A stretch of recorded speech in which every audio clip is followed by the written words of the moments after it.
So what are these little tiny babies that I have here? Can you tell by looking? It's not that easy. These are baby cottontail rabbits. They're newborn. They still have their umbilical cord attached.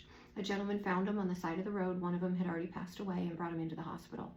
We don't know how they got there. Most commonly in bunnies, it's cats that will unfortunately get into the nest, but these guys don't have any actual external wounds on them, which is wonderful.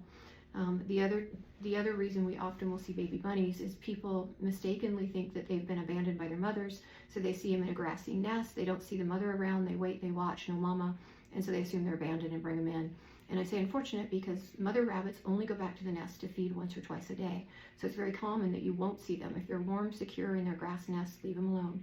If they are, however, injured or you find these baby bunnies, get them to an experienced wildlife rehabber as soon as you can.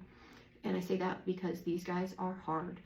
A lot of people think it would just be like raising a domestic rabbit, but these little guys are one of the hardest little mammals to keep alive through this delicate stage. Baby bunnies are very susceptible to stress. They're prey animals and they're not built for handling in stressful situations.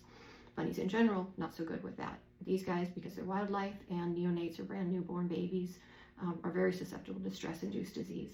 Stress can release catecholamines, and this can cause a myopathy. They're also very susceptible to gut dysbiosis, where the normal flora in their gut can be disrupted, and it can lead to bloat and GI stasis, and unfortunately that kills many of these little babies in rehab. The important thing is to get them to a rehabber. If you're in a situation where it may take you a day to get them to a rehabber, don't do what most people do. So what do most people do when they see these babies that's actually resulting in the death of most of them? Do you know? It's overfeeding.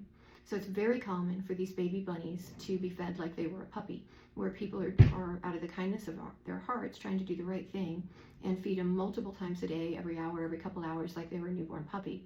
But they're not puppies. They're very different animals. The wild rabbit would only return to the nest once or maybe twice a day to nurse these babies. They have very concentrated milk. They can't be fed cow's milk or puppy milk. In a pinch, we can use KMR, but it's usually augmented with like a heavy cream. Rehabbers often have their own special formula that they use, and it has been successful in their hands. Make sure you get them to a professional licensed rehabber. It's their best chance for survival. What do you do if you find them? If they're in a nest, we want to leave them alone. Mama's probably there. She's just not frequently going back to the nest. That's normal. If they're out and they're injured or found on your doorstep by a cat, which is pretty common, then you want to get them warm, put them in a protected nest. Usually we do a covered box. These guys are in a dark incubator, and we actually cover them with the rolled cotton to keep them feeling secure. And get them to rehab as soon as you can. Go to a licensed, experienced rehabber who's done many of these over her years and will give them their best chance of survival. The best thing we can do is get them in experienced hands, and then hopefully they survive to adulthood and can be released into the wild again. And that's always our goal for wildlife when we triage them.